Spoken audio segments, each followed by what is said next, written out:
আমার ছেলেকেই ভালোবাসি, তাই আমি যদি ছেলের বউটাকে একটু ভালো রাখি, ছেলের বউটাকে ঝগড়াঝাটি কম করে ছেলের বউটাকে একটু ছাড় দেই, তাহলে কে ভালো থাকবে? বেসিক্যালি ছেলে। ইয়েস, এই জিনিসটা মাদের মাথায় ঢুকাইতে হবে যে আমি আমার ছেলের বউকে আমার ছেলের হ্যাপিনেসের জন্য ছাড় দিব।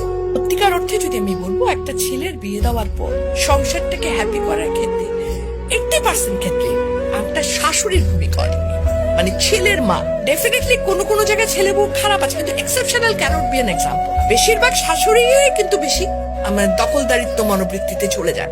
এখানটায় যদি ওনারা একটু ছাড় দিতে পারেন, ওনারা যদি একটু মনে করেন যে না, একটা যখন আমি আমার মেয়ের জামাইকে বলছি কি যে আরে আমার মেয়ের জামাই কত ভালো, আমার মেয়েকে কিছুই করতে দেয় না, সারাদিন অফিস থেকে এসেও সে মেয়েকে রান্নায় হেল্প করে।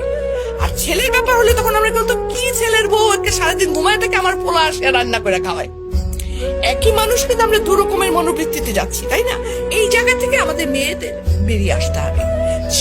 আমরা মেয়ের জামাই আসলে পোলাও কোরমার অভাব রাখি না, আর যখন ছেলের বউ তার 1/4 তো আমরা দেই না, ছেলের বউকে বলি এত নেলস তো ভালো না, আমিও তো বলছিলাম আমি তো এত খাইতাম না।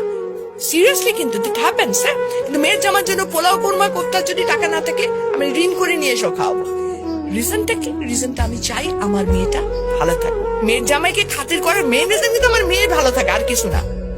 আরেকটা জিনিস আমি আমরা বড়রা যদি ছাড় দিতে পারি, আমরা বড়রা যদি একটু উদার ভাবে চলি, আমরা বড়রা যদি একটু হলেও আচ্ছা ঠিক আছে ওটা এত হিটলারি নিয়মে না যাই, আমি শাসিত হয়েছিলাম তখন অতএব তুমিও শাসিত হবে এরকম থেকে, তাহলে কিন্তু ছেলের বউটা অটোমেটিকলি অনেকটা চেঞ্জ হয়ে যাবে।